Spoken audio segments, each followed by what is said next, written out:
Hi guys, welcome back in my YouTube channel. आज हम लोग चैप्टर 1 को आगे बढ़ाते हैं और आज topic number 1.6 data and information के बारे में पढ़ते हैं। आखिर डाटा एंड इन्फॉर्मेशन होता क्या है? Okay, now we start to read. A computer is primarily for processing data. Computer जो होता है वो डाटा को प्रोसेसिंग करने के लिए जाना जाता है। सबसे उसका जो मेन प्राइमरी जो उसका फेज़ है वो डाटा को प्रोसेसिंग करना है। A computer system considered everything as data. Computer system जो होता है वो सभी चीज़ों को, हर वस्तुओं को एक डाटा के रूप में ही लेता है, डाटा के रूप में ही समझता है।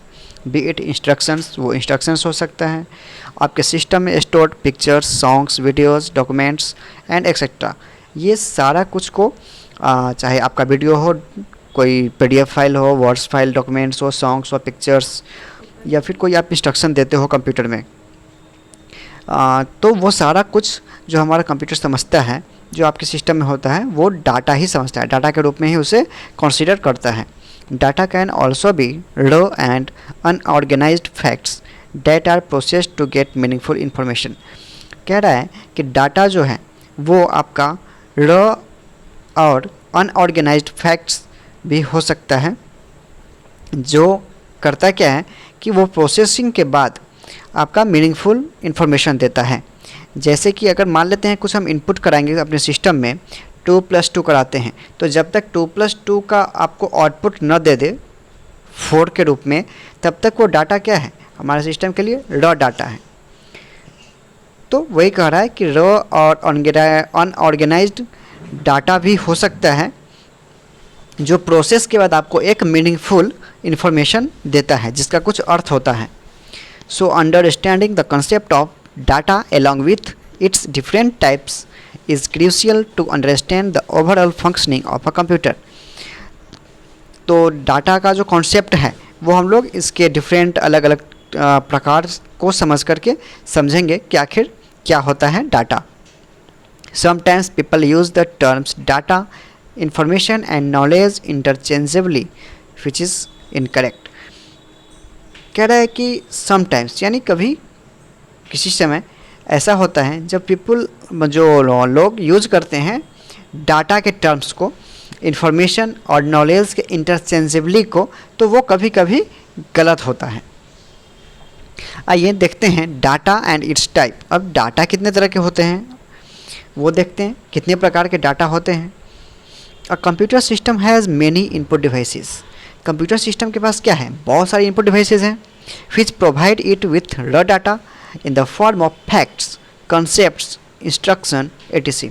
जो कंप्यूटर को प्रोवाइड कराता है, रॉ डाटा प्रोवाइड कराता है। मैं अभी भी आपको बताया हूँ कि रॉ डाटा जो प्रोसेसिंग से पहले आप डाटा इनपुट कराओगे वो रॉ डाटा होता है, जिसको क्या करता है वो प्रोसेसिंग के बाद आउटपुट के रूप में देता है, तो वो मीनिंगफुल आपका हो जाता है डाटा। तो कह रहा है कि which provide it with raw data in the form of facts. Input device computer को क्या करता है, रॉ डाटा प्रोवाइड कराता है, जो एक फैक्ट्स हो सकता है, एक कॉन्सेप्ट हो सकता है, इंस्ट्रक्शन हो सकता है, या फिर etc एक्सेट्रा कुछ भी हो सकता है।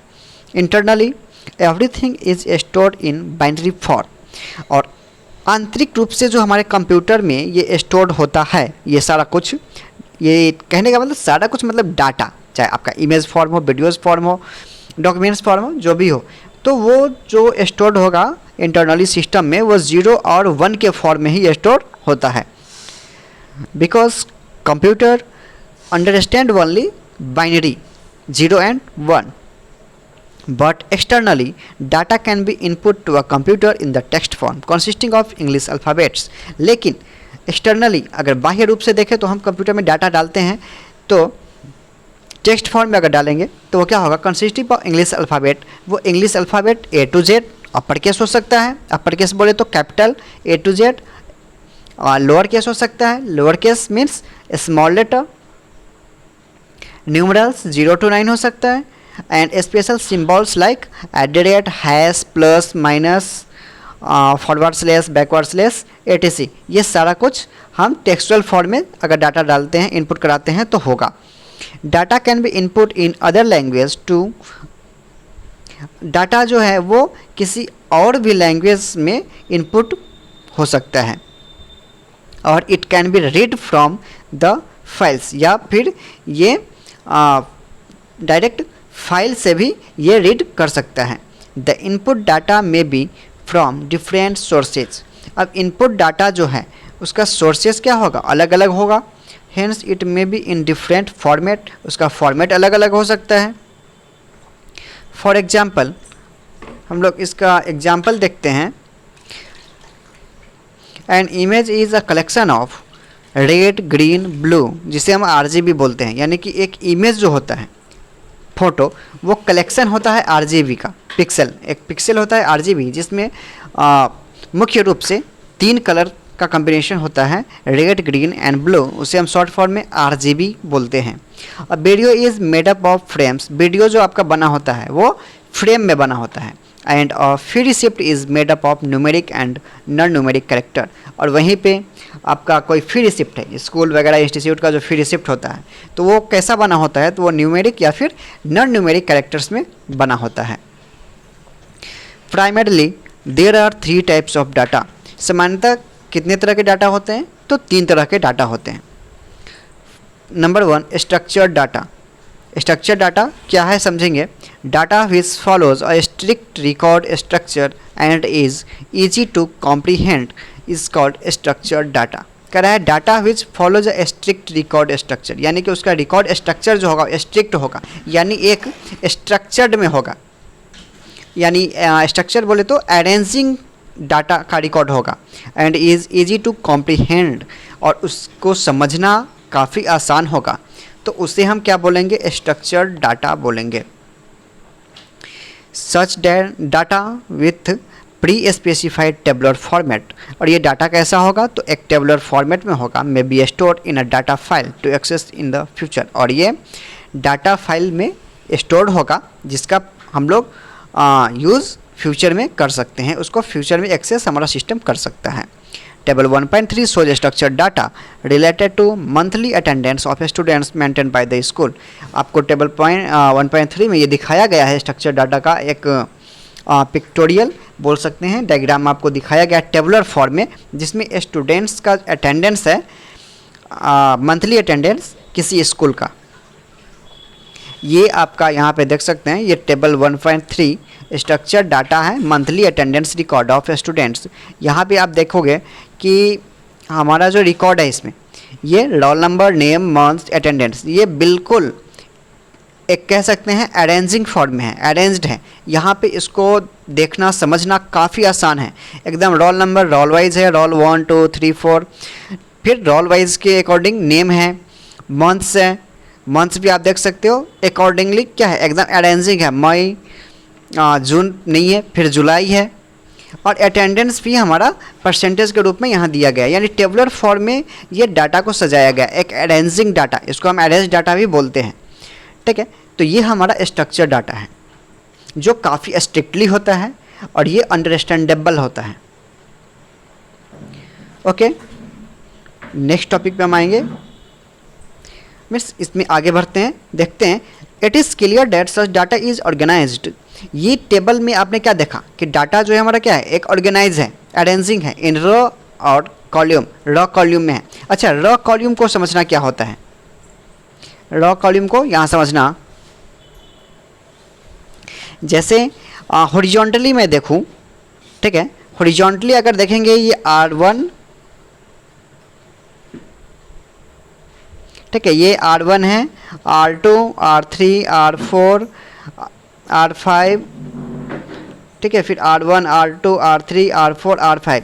यानी अगर मैं ऐसे देखूं, हॉरिजॉन्टली कहने का मतलब लेफ़्ट टू राइट अगर मैं इस टेबल के अंदर आता हूं, तो ये हमारा कहलाता है रो, ये हमारा कहलाएगा रो, ठीक है। यहीं पे अगर वर्टिकली मैं देखूं, वर्टिकली अगर मैं रो में आ जाता हूं, या फिर नेम में आऊँगा, या मंथ्स में आऊँगा, अटेंडेंस वाले में आऊँगा, तो ये हमारा क्या होता है, वर्टिकली अगर आप देखोगे तो ये कॉल्यूम होता है, ठीक है। ये वर्टिकली देखोगे तो कॉल्यूम होता है हमारा, ठीक है। ये वर्टिकली हमारा क्या है, जो भी आप वर्टिकली देखोगे अगर तो वो क्या कहलाएगा, आपका कॉलम कहलाएगा। ठीक है, तो यहाँ से आप रो और कॉलम का भी कंसेप्ट आपका क्लियर हो गया होगा। ठीक है, आगे बढ़ते हैं।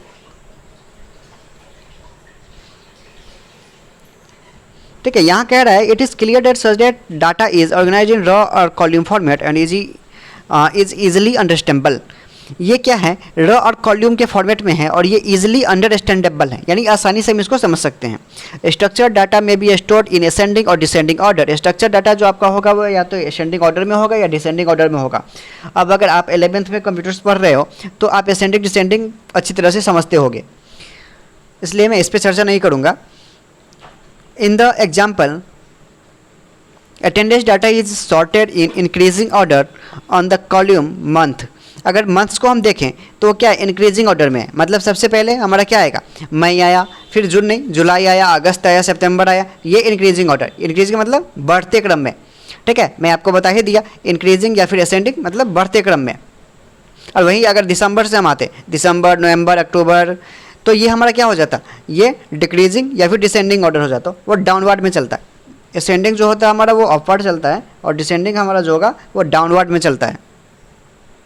Other example of structure data includes sales transaction, online railway ticket booking, ATM transaction and etcetera. यानी कि ये जो आप देख रहे हो ना, सेल्स ट्रांजैक्शन देखते हैं, फिर या फिर आप कभी रेलवे टिकट बुकिंग किए होगे, एटीएम का ट्रांजैक्शन किए होगे, या फिर आप बैंक का स्टेटमेंट जो निकालते हो, बैंकिंग स्टेटमेंट जो निकालते हो, तो वो सारा हमारा क्या निकलता है, वो स्ट्रक्चर डाटा में ही निकलता है। वो एक अरेंजिंग होता है इंक्रीजिंग में। ठीक है, now I discuss on type 2 unstructured data. Unstructured data आप क्या है वो समझेंगे। ये हमारे डाटा का दूसरा टाइप है। Data which are not organised in a predefined record format is called unstructured data. अब वैसा डाटा जो ऑर्गेनाइज्ड ना हो, वो एक प्रीडिफाइंड फॉर्मेट में अरेंज ना हो, अरेंजिंग डाटा वो ना हो। मान लेंगे अब इसी में हम क्या करते हैं, 20 स्टूडेंट एक क्लास में है, तो भाई 20 स्टूडेंट्स को आप एडमिशन के अकॉर्डिंग रोल नंबर भी आप दे दो, 1 2 3 4 5 6 7, इस तरह से आप क्या करोगे, अरेंज कर दोगे जैसा आपने ऊपर देखा। अब उसी में क्या होगा कि मैं ऐसा रजिस्टर बनाऊंगा जिसमें रोल 5, फिर रोल 4, रोल 11, रोल 10, तो इस तरह से अगर आप डाटा को रखे हो तो ये क्या है, एक अनस्ट्रक्चर्ड है, अनअरेंज्ड है। ठीक है, तो उसी को हम बोलते हैं unstructured data. Example include audio and video files, graphics, text documents, social media post, satellite image. यानी ये सब जो आपका है क्या, ऑडियो हो गया, वीडियोज़ है, ग्राफिक्स है, ये सब आपका क्या है, अनस्ट्रक्चर्ड। अगर आप मान लो एक वीडियो क्लिप चला रहे हो, तो वो वीडियो क्लिप जब वो चलेगा तो उसमें कुछ ऐसा टेबलर आपको दिखेगा ही नहीं, वो आपका क्या अनस्ट्रक्चर्ड डाटा है। कब आप कहाँ पे हो, कहाँ का सीन आ गया, तो ये आप अरेंजिंग नहीं कर सकते उसे। ठीक है, वैसे आपको फिर नीचे फिगर 1.10 में आपको ये दिखाया गया है। ठीक है, जो अनस्ट्रक्चर्ड डाटा है, show a report card with monthly attendance record details send to parents. एक रिपोर्ट कार्ड पेरेंट्स को भेजा जाता है किसी स्कूल के द्वारा जिसमें मंथली अटेंडेंस होता है बच्चों का। Such data are unstructured as they consist of textual contents. जो क्या है, अनस्ट्रक्चर्ड डाटा है और ये टेक्सचुअल कॉन्टेंट्स यानी टेक्स्ट के रूप में लिखा गया है, एज वेल एज ग्राफिक्स, और यहाँ पे ग्राफिक्स का भी यूज़ किया गया है। टेक्स्ट फॉर्म में ग्राफिक्स का यूज़ है, which do not follow specific format, जो एक फॉर्मेट को फॉलो नहीं करता। यहाँ आप देख रहे हो, देखो ये एक ग्राफिक फॉर्मेट है, आपका टेक्सचुअल कंटेंट्स है, लेकिन ये क्या है, एक ग्राफिक्स है, इमेज फॉर्मेट्स में है।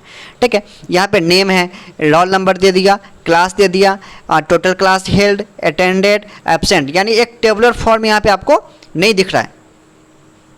ठीक है, आगे बढ़ते हैं। अब हमारा आता है टाइप 3 डाटा का सेमी स्ट्रक्चर डाटा। ये क्या होता है, data which have no well defined structure. ऐसा डाटा जो जिसको कह सकते हैं बहुत अच्छे तरह से उसका स्ट्रक्चर नहीं किया गया है, बट मेंटेन्स इंटरनल टैग्स और marking to separate data elements are called semi structure data.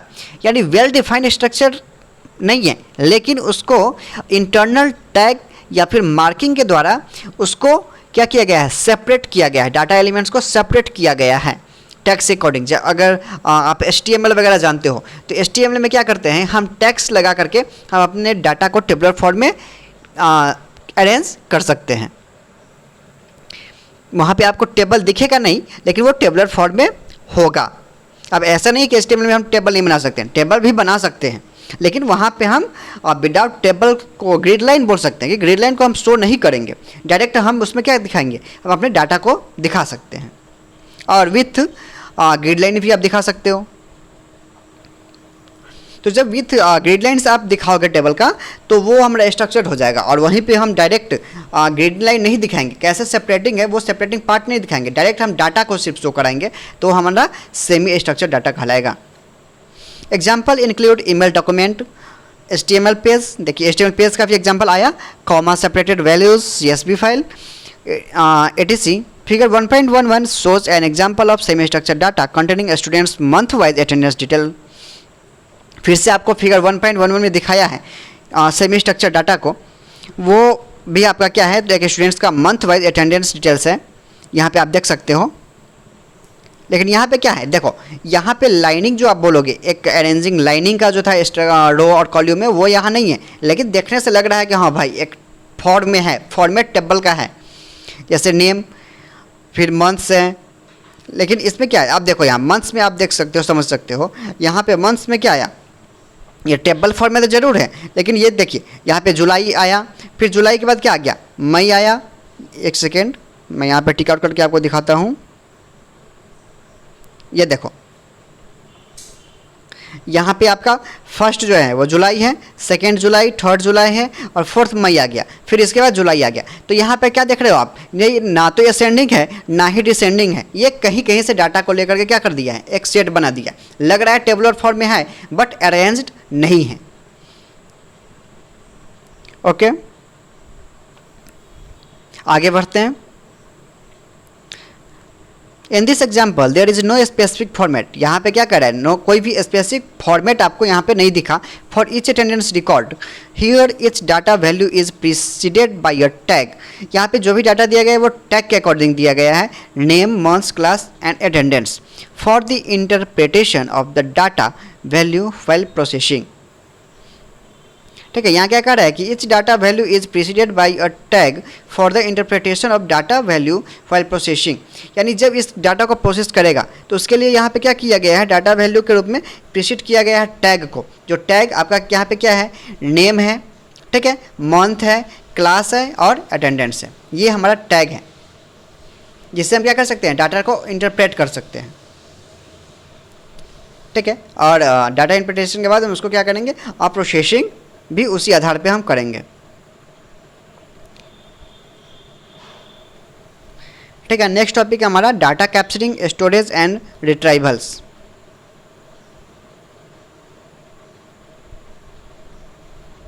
ठीक है, इसको भी हम देख लेते हैं। ठीक है, data capturing, storage and retrieval क्या होता है समझना। वैसे आप टॉपिक के नेम से ही आप समझ सकते हो, डाटा कैप्चर मतलब डाटा को लेना, उसे स्टोर करना, और रिट्राइवल मतलब उसमें मॉडिफिकेशन, चेंजिंग करना, जब आपको ज़रूरी पड़े तो उसमें हम कुछ चेंज कर सके उसको। या फिर रिट्राइवल, आपको उस डाटा को लेना हो, कैश करना है, उसको फेच करना डाटा को। ठीक है, आप डाटा कॉल करते हो तो वहाँ से भी आप तो वो आपका क्या कहलाएगा कि जिस स्टोरेज डिवाइस से आप करते हो रिट्राइवल कहलाता है। To process data we need to first input और कैप्चर द डाटा। हम किसी भी डाटा को प्रोसेस करने के लिए सबसे पहले क्या करते हैं, उस डाटा को इनपुट कराते हैं या फिर कैप्चर करते हैं डाटा को। This is followed by its storage in a file or a database so that it can be used in the future. और उसे हम क्या करते हैं, एक डाटा को हम स्टोर करा कर रख लेते हैं एक फाइल के रूप में। ठीक है, एक डाटाबेस में, जिसका यूज़ हम फर्दर करते हैं, जब उसका ज़रूरी पड़ता है तो फिर हम उस डाटा को एक्सेस करते हैं। सपोज अगर मान लेते हैं आपको एक फ़ोटो लेना, और फोटो हो सकता है आपके रिलेटिव हैं और वो आपका फ़ोटो मांगेंगे। ठीक है, या आपका कोई क्लास फ्रेंड्स है जो अगर आप क्लास में एब्सेंट है तो आपको बोलेगा कि भाई आज का जो पढ़ाई हुआ उसका नोट्स मुझे भेज दो। तो आप सबसे पहले क्या करोगे, आप फ़ोन का कैमरा ऑन करोगे और आप कॉपी से, नोटबुक से क्या करोगे, उसका नोट्स का फ़ोटोज़ लोगे।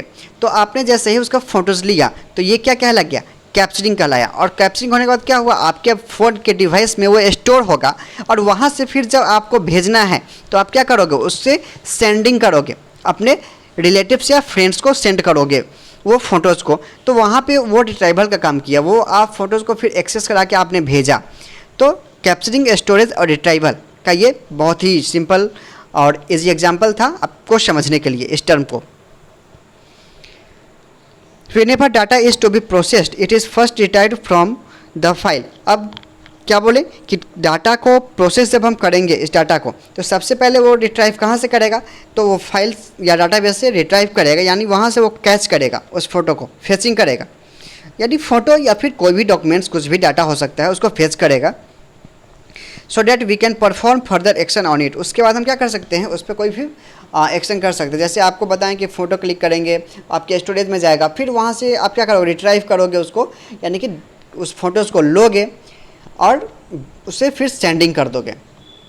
तो वो एक प्रक्रिया था data capturing, storage and retrieval का।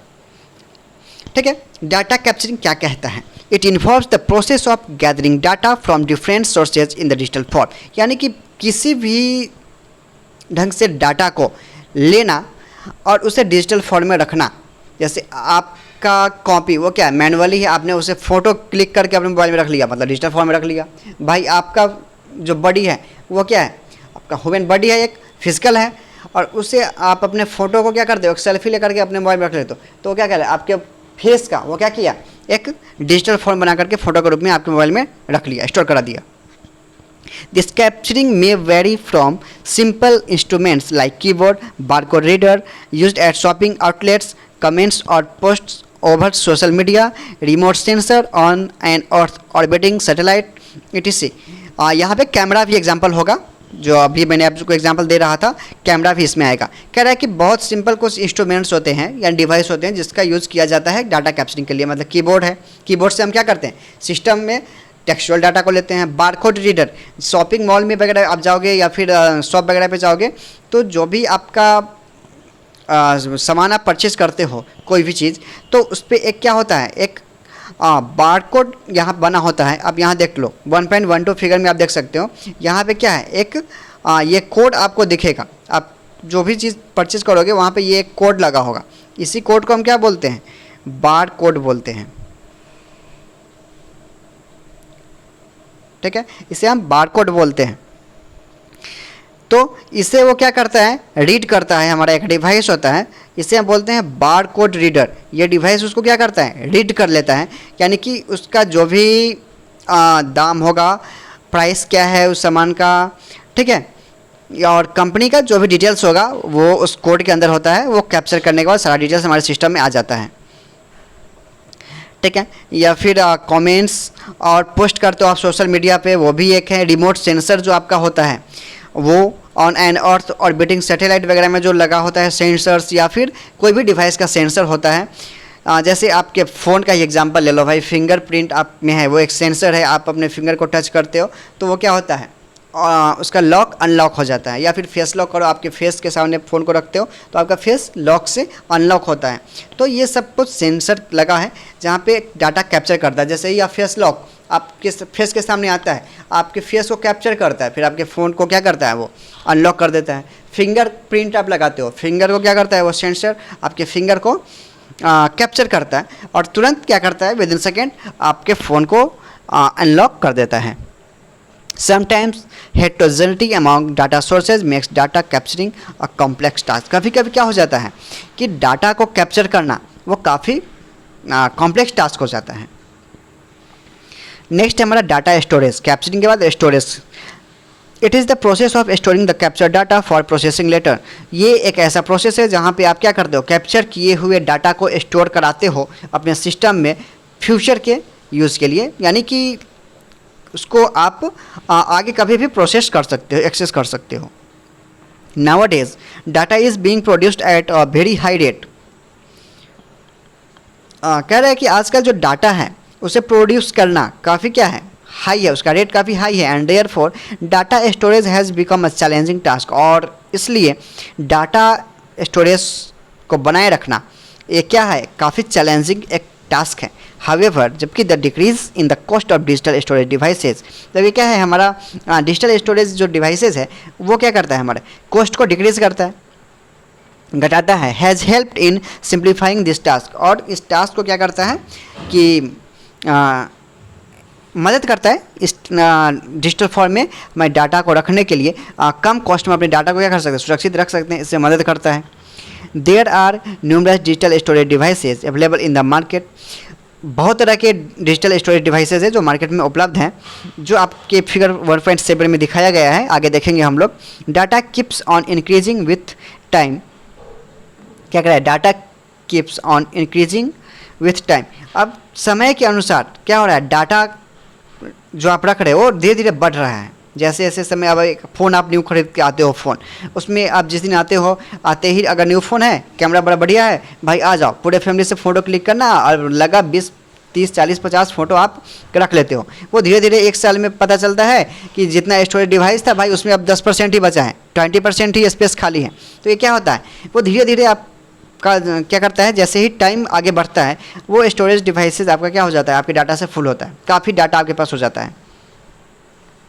Hence the storage devices also required to be upgraded periodically। तो उसी तरह से क्या है कि जैसे आपका टाइम आगे बढ़ रहा है, एडवांसमेंट बढ़ रहा है, तो क्या हो रहा है कि स्टोरेज डिवाइसेस काफ़ी रिक्वायरमेंट काफ़ी अपग्रेडेड हो रहा है, ठीक है, periodically उस काफ़ी अपग्रेडेड किया जा रहा है। In large organisation computers with larger and faster storage called data server. अब बहुत बड़े बड़े ऑर्गेनाइजेशन हैं जो डाटा को क्या करते हैं, स्टोर करके रखते हैं, ठीक है। बहुत ऐसे कंप्यूटर हैं जो सिर्फ डाटा को स्टोरिंग करने का काम करते हैं, ठीक है। तो उसको हम क्या बोलते हैं, सर्वर बोलते हैं, ठीक है। अब मान लेते हैं कि हमारा एक सर्वर होगा, अब पूरे सभी लोग वेबसाइट बनाते हैं, आजकल सब कुछ ऑनलाइन हो चुका है, हर एक बिजनेस ऑनलाइन है, सबका डाटा कहीं ना कहीं तो भाई स्टोर है।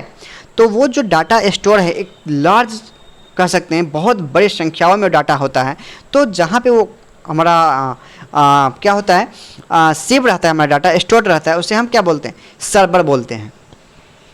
अब जैसे आप सोशल मीडिया यूज़ करते हो, सपोज फेसबुक ही यूज़ कर रहे हो, भाई कितना पोस्ट कर रहे हो आप कर रहे हो, आपके एक फैमिली में 10 मेंबर हैं, वो डेली एक एक पोस्ट करते हैं, तो क्या होगा, 10 पोस्ट आप डेली कर रहे हो भाई, उसका ईयरली अगर देखोगे तो कितना पोस्ट हो जाता है। और पूरा दुनिया जो उस पर क्या कर रहा है, पोस्टेज कर रहे हैं, फ़ोटोज़ डालते हैं, वीडियो अपलोड करते हैं, तो भाई वो डाटा कहीं ना कहीं तो होता है ना। तो भाई वो कहाँ होगा, तो फेसबुक के सर्वर पे होगा।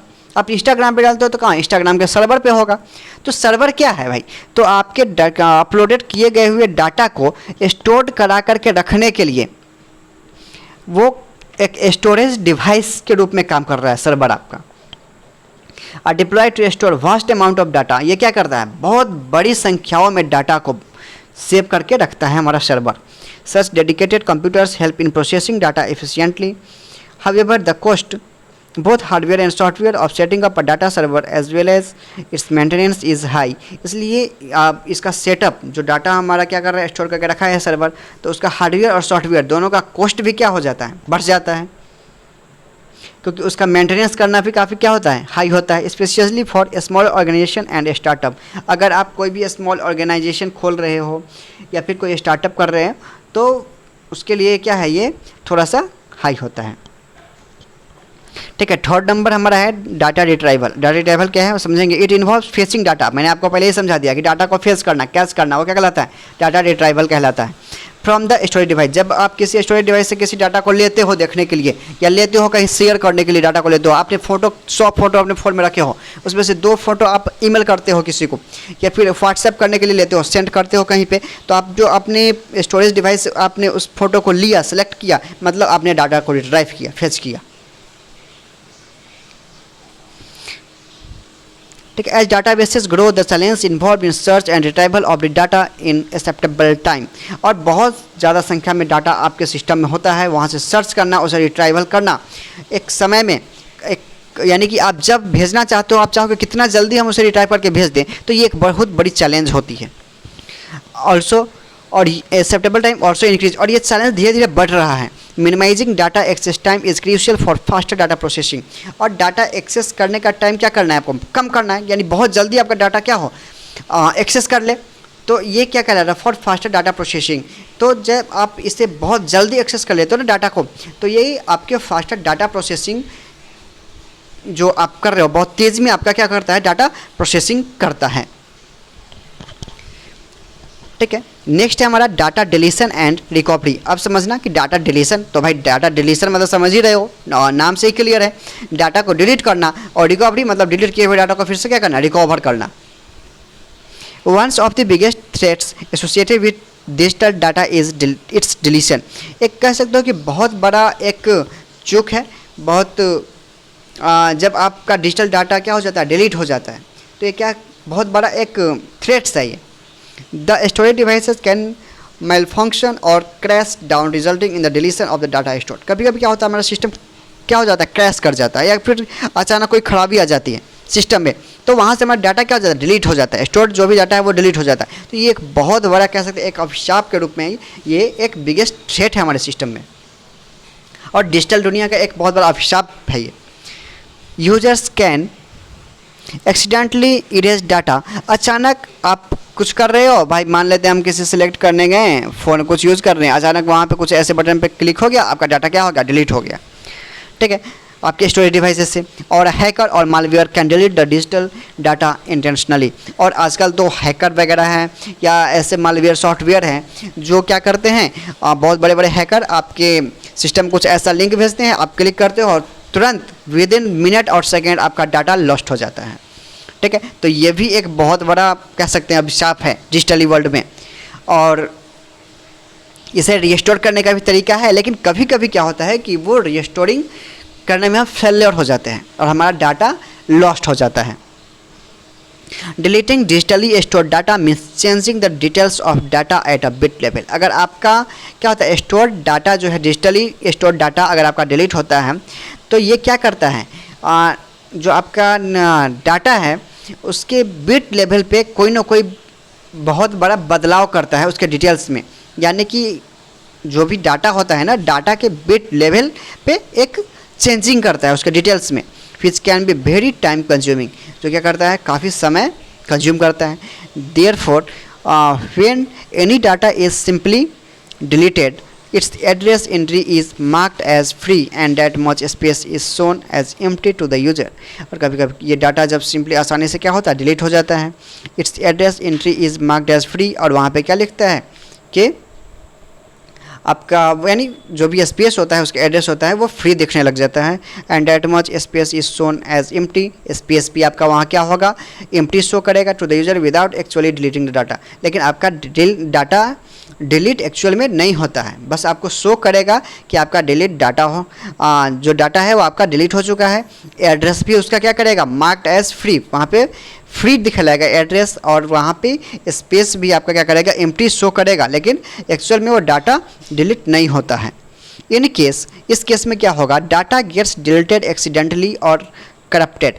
तो एक्सीडेंटली क्या कह सकते हैं, या फिर आपका कोई फाइल करप्ट कर जाता है, तो इस केस में ऐसा होता है। There arises a need to recover data. तो ऐसे समय में क्या होता है, ज़रूरी पड़ता है डाटा को रिकवर करने का।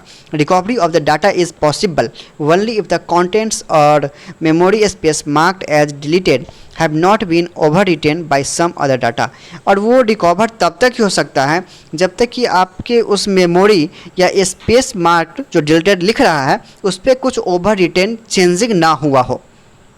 मान लेते हैं कोई आपका फ़ोटोज़ है, वो डिलीट नहीं हुआ है एक्चुअल में, बट आपको वहाँ दिख रहा है कि आपका फ़ोटोज़ जो था उस फाइल का वो डिलीट हो चुका है। तो उस एड्रेस पे जब तक कुछ ओवर रिटेन चेंजिंग नहीं होगा, जब तक नहीं होता है तब तक ही आप रिकवर कर सकते हो। अगर उस एड्रेस पे कुछ भी ओवर रिटेन हो जाता है, मतलब सपोज़ एक हम एग्जांपल देते हैं आपको पेन ड्राइव का। अगर पेन ड्राइव से आप डाटा आपका क्या होता है, डिलीट दिखता है कि आपका डाटा क्या है, पूरा पेन ड्राइव आपका खाली है, हो चुका है, यानी पूरा डाटा आपका क्या हो चुका है, डिलीट हो चुका है, बट एक्चुअल में वो डिलीट नहीं होता है, दिखता है। तो उस केस में अब आप क्या करोगे कि सिंपल पेन ड्राइव का कुछ सॉफ्टवेयर ऐसा है, रिकवर वगैरह, जहाँ से आप पेन ड्राइव का डिलीट किए जो आपका है डाटा वो आप रीस्टोर करा सकते हो। लेकिन तब तक ही करा सकते हो जबकि तक कि उस एड्रेस पे कुछ ओवर रिटेन नहीं किया गया है। अगर मान लो उस पेन ड्राइव को आप फिर से कहीं यूज़ करके कुछ फाइल को कॉपी कर रहे हो, फिर उससे आप पेन ड्राइव का यूज़ कहीं और किसी और सिस्टम में कर लिए कॉपी वगैरह करने में, तो वहाँ से क्या होगा, उसके बाद आप रिकवर नहीं कर पाओगे। क्योंकि जब भी आप अपने पेन ड्राइव में कुछ कॉपी करोगे भाई, तो हो सकता है कि उस डिलीटेड जो स्पेस था उसी के एड्रेस पे वो सेव हो जाए, तो आप पहले वाले को, प्रीवियस आइटम्स को आप रिकवर नहीं कर पाओगे उस स्थिति में। ठीक है, data recovery is a process of retrieving deleted, corrupted and lost data from secondary storage device. ये क्या कर रहा है, डाटा रिकवरी क्या है, तो एक ऐसा प्रोसेस है डाटा को रिट्राइव करने का जो डिलीट, करप्ट या लॉस्ट डाटा होता है किसी भी सेकेंडरी स्टोरेज डिवाइसेस का। There are usually two security concerns associated with data.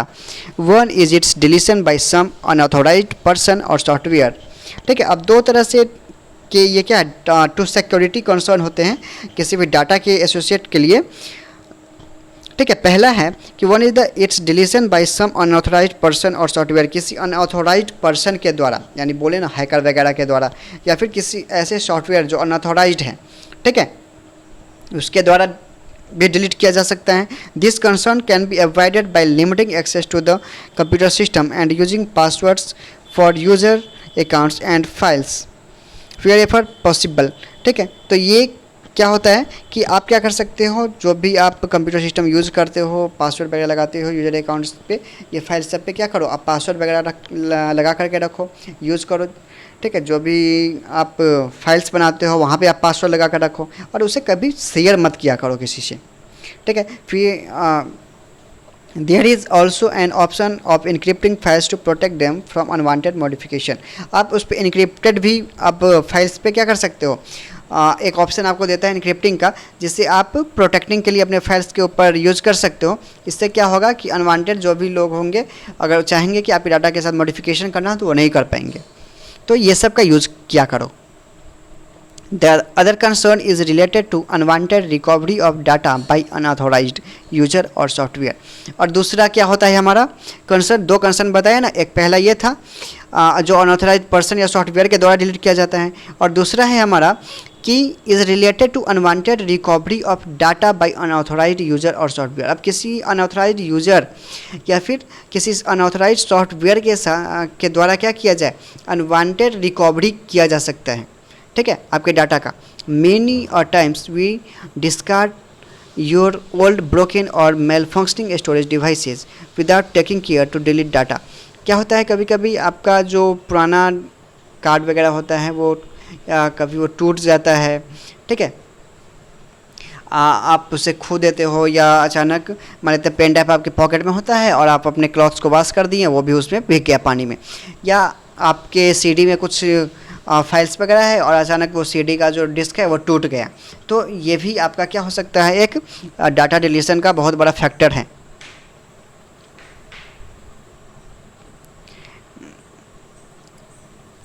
ठीक है, तो इसलिए आपका जो भी डाटा आप जिस भी डिवाइस में रखते हो, तो वहाँ पे आपको केयर करने का ज़रूरत है, आप उसे केयर करो, संभाल कर रखो।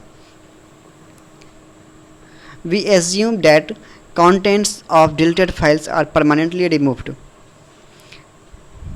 ठीक है, कभी कभी हम ये भी देखते हैं कि जो डिलीट फाइल हमारा है वो परमानेंट रिमूव हो गया होता है। However if these storage devices fall into the hand of मिसचिफ mongers, तो हो सकता है कि कभी कभी आपका जो डिवाइस है वो किसी ख़तरनाक लोग कह सकते हैं ना, उन लोगों के हाथों में पड़ जाए। They can easily recover data, तो वो क्या करेंगे, उस डाटा को आसानी से रिकवर कर लेंगे। अब मान लेते हैं आपके पास कोई पेन ड्राइव है जो क्या होता है, डिलीट हो गया आपका डाटा, और वो आप क्या होगा कि पेन ड्राइव किसी ऐसे व्यक्ति के पास चला जाए जो थोड़ा सा खतरनाक लोग हो, उस डाटा के साथ कुछ गलत कर ले, दे कैन ईजिली वो क्या करेंगे, उस डिलीटेड डाटा को वो रिकवर भी कर सकते हैं। अब मान लें आपके पेन ड्राइव से तो आपने देखा कि डिलीट हो चुका है हमारा फाइल, तो आपने क्या किया, उस पेन ड्राइव को फेंक दिया, और कुछ ऐसे व्यक्ति जो पेन ड्राइव को ले लेंगे और उस डाटा को क्या कर सकते हैं, आसानी से रिकवर भी कर सकते हैं। This poses a threat to data confidentially. ठीक है, क्या लिख रहा है, this poses a threat to data confidentiality, यानी कि उस अगर पेन ड्राइव वगैरह उसको मिल जाता है कोई भी डिवाइस से, स्टोरेज डिवाइस, तो उसके साथ वो थ्रेट भी कर सकता है आपके डाटा के साथ।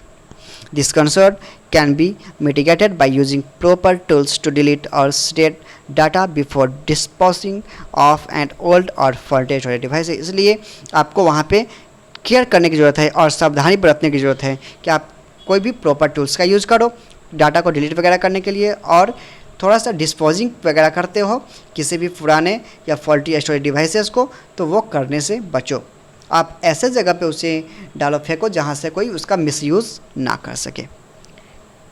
ओके फ्रेंड्स, नेक्स्ट टॉपिक हमारा 1.7 है सॉफ्टवेयर। तो सॉफ्टवेयर के बारे में हम लोग नेक्स्ट चर्चा करेंगे। आज के लिए बस इतना ही। अगर हमारा वीडियोस लाइक हो, अगर आपको हमारे जो मैं कंटेंट्स दे रहा हूँ, पढ़ा रहा हूँ, समझा रहा हूँ, अगर आपको इंटरेस्ट है तो आप प्लीज़ वीडियो को लाइक ज़रूर करना और इसे ज़्यादा से ज़्यादा शेयर करना, ताकि जो भी स्टूडेंट्स हो क्लास 11th के कंप्यूटर के, उनको इससे फ़ायदा मिल सके, वो भी पढ़ सके। और अगर कोई क्वेश्चन राइज हो तो कमेंट के माध्यम से हम तक ज़रूर पहुँचाना। ओके, आज के लिए बस इतना ही। Thank you, bye bye.